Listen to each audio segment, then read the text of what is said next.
ಪತ್ರಕರ್ತರಿಗೆ ಮಸೂದೆ ರಿಲೀಸ್ ಮಾಡಿ ಜಾರಿ ಮಾಡಿ ಕಾರ್ಮಿಕ ಕಾನೂನುಗಳನ್ನ ಅನುಷ್ಠಾನಕ್ಕೆ ತನ್ನಿ. ಇವಾಗ ಕೇಳ್ತಾ ಇಲ್ಲ. ಬಟ್ ಮಾತಾಡೋದು ಮಾತ್ರ ರಾಜ್ಯ ರಾಷ್ಟ್ರ ಪ್ರಪಂಚದ ಮಟ್ಟದಲ್ಲಿ ಆ ರೀತಿ ಟಿವಿಗಳ ಮುಂದೆ ನೋಡಿರ್ತೀರಿ.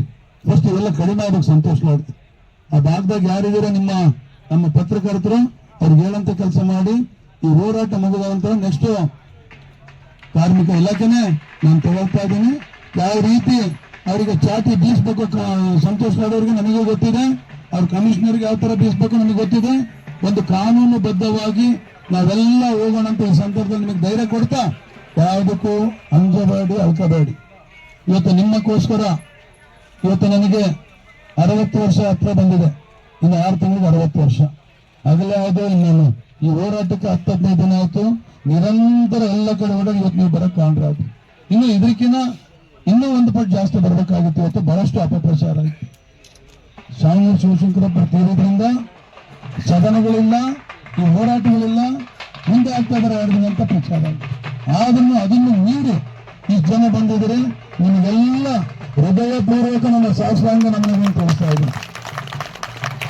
ಇವತ್ತು ಒಂದು ಗಟ್ಟಿ ಕಾಳು ಸಾಕಿ ಯಾವ್ದಾರ ಮುಂದಿನ ದಿನ ನಾಳೆ ಜನವರಿ 28ಕ್ಕೆ ಭಟ್ಕಳದಲ್ಲಿ ಒಂದು ರಾಜ್ಯ ಮಟ್ಟದ ವಿಚಾರ ಸಂಕಿರಣ ಇದೆ.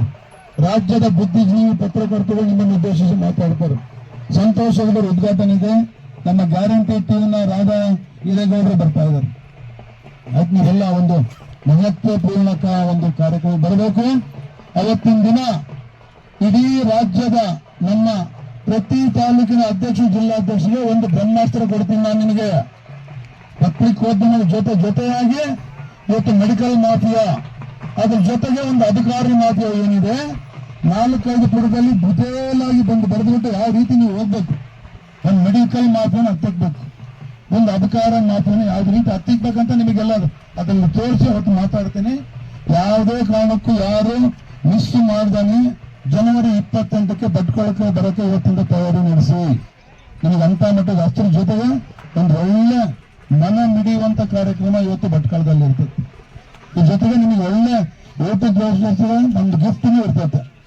ಆ ಅಕ್ಕಪಕ್ಕ ಭಟ್ಕಳ ಪಕ್ಕ ಒಳ್ಳೆ ತರ ದೇವಸ್ಥಾನ, ಕೊಲ್ಲೂರು ಮೂಕಾಂಬಿಕೆ ಇರ್ಬೋದು, ಮುರುಡೇಶ್ವರ ಇರ್ಬೋದು, ಇಡಗಜಿ ಗಣಪತಿ ಇರ್ಬೋದು, ಬಹಳಷ್ಟು ಸಮುದ್ರದ ಒಳ್ಳೊಳ್ಳೆ ಪ್ಲೇಸ್ ಬರೀ 15-20 ಕಿಲೋಮೀಟರ್ ಇದಾವೆ. ನಾವು ಹೋರಾಟ ಇದೀವಿ. ಹೋರಾಟ ಜೊತೆಗೆ ನಮ್ಮ ಮನಸ್ಸನ್ನು ನಮ್ಮ ಫ್ಯಾಮಿಲಿನೂ ಚೆನ್ನಾಗಿರ್ಬೇಕು. ಅವ್ರ ಜೊತೆ ಒಂದು ಟ್ರಿಪ್ ಅಂತಾರೋ ಏನಂತಾರೋ ದಯಮಾಡಿ ಜನವರಿ 28ಕ್ಕೆ ನೀವೆಲ್ಲ ಬರಲೇಬೇಕಂದ್ಬಿಟ್ಟು ಈ ವೇದಿಕೆ ಮೂಲಕ ತಮಗೆ ಆಹ್ವಾನ ನೀಡ್ತಾ ಇದ್ದೀನಿ. ಜೊತೆಗೆ ಇವತ್ತು ಮೆಡಿಕಲ್ ಮಾತು ಯಾಕೆ ಹೇಳ್ತೀನಪ್ಪ ಅಂತಂದ್ರೆ ನಾವು ಯಾಕೆ ತಗೋಬೇಕಂದ್ರೆ ಇವತ್ತು KRS ಪಕ್ಷ ಯಾವ ರೀತಿ ನಿಂತಾ ಇದೆ ನೀವೆಲ್ಲ ನೋಡ್ತೀರಲ್ಲ, ಸ್ಟೇಷನ್ಗಳಿಗೆ ಹೋಗಿ ವಿಡಿಯೋಗಳಿಟ್ಟು ಆ ರೀತಿ ಪಕ್ಷ. ಇವತ್ತು ನಾವು ನಮ್ಮ ಪತ್ರಿಕೆ ಜೊತೆಯಾಗಿ ಇವತ್ತು ಮೆಡಿಕಲ್ ಮಾಫಿ ಅಂತಂದ್ರೆ ಕರ್ನಾಟಕ ಪ್ರೈವೇಟ್ ಮೆಡಿಕಲ್ ಆಕ್ಟ್ ಅಂತ ಒಂದಿದೆ, KPMA ಆಕ್ಟ್ ಅಂತ. ಅದಿದ್ರೆ ಮಾತ್ರ ನಿಮ್ಮೂರಲ್ಲಿ MBBS MS ಮಾಡಿದ್ರೆ ಅವ್ನು ಕ್ಲಿನಿಕಲ್ ನಡೆಸಬೇಕು. ಆ ಸರ್ಟಿಫಿಕೇಟ್ ಇಲ್ಲ ಅಂದ್ರೆ ಅವ್ನು ನಕಲಿ ಇಮಿಡಿಯೇಟ್ ಆಗಿ ಒಂದು ಕಂಪ್ಲೇಂಟ್ ಕೊಡ್ರಿ, ಸೀದಾ ಅರೆಸ್ಟ್ ಆಗಿ ಅದನ್ನ ಕ್ಲಿನಿಕ್ ಮುಚ್ಚಿಬಿಟ್ಟು ಆರ ಕೇಸ್ ಮಾಡಿಬಿಟ್ಟು ಅದಕ್ಕೆ ಏನಾಗಬೇಕು ಬೆಲೆ ತರ್ತಾರೆ. ಅದೇ ರೀತಿಯಾಗಿ ರಕ್ತ ಪರೀಕ್ಷಾ ಕೇಂದ್ರಗಳು, ಯಾಕಂದ್ರೆ ಆ ರಕ್ತ ಪರೀಕ್ಷಾ ಕೇಂದ್ರಗಳ ಮೇಲೆನೆ ನಮ್ಮ ವರದಿ ನಿಂತಿದೆ. ಇಂಥ ಇದ್ರಲ್ಲಿ ನೀವೆಲ್ಲ ಕೆಲಸ ಮಾಡಿದ್ರೆ ಸಮಾಜಕ್ಕೆ ಒಂದು ನಾವು ಸೇವೆ ಸಲ್ಲಿಸಿದಂಗಾಗುತ್ತೆ. ನಮ್ಮ ವೃತ್ತಿನಲ್ಲಿ ಏನಿದೆ ಮಾಡೋಣ. ಇವತ್ತು ಅಬಕಾರಿ ಮಾಫಿಯಾ ತಮಗೆಲ್ಲ ಗೊತ್ತಿದೆ. CL7 ಪ್ರವಾಸೋದ್ಯಮ ಇಲಾಖೆಗೆ ಸಂಬಂಧಪಟ್ಟಂಗೆ ಇವತ್ತು ಒಂದು ಲೈಸೆನ್ಸ್ ಸಿಗುತ್ತೆ.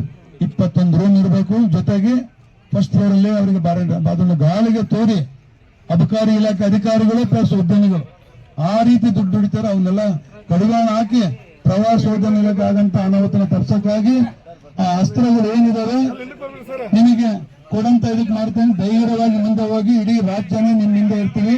ಪ್ರತಿ ತಾಲೂಕು ಅಧ್ಯಕ್ಷ ಜಿಲ್ಲಾಧ್ಯಕ್ಷರಿಂದ ತನ್ನ ಕಾರ್ಯಕರ್ತರು ಇರ್ತಕ್ಕಂಥ ಈ ಸಂದರ್ಭದಲ್ಲಿ ನಿಮಗೆ ಹೇಳಕ್ ಇಷ್ಟಪಡ್ತೀನಿ.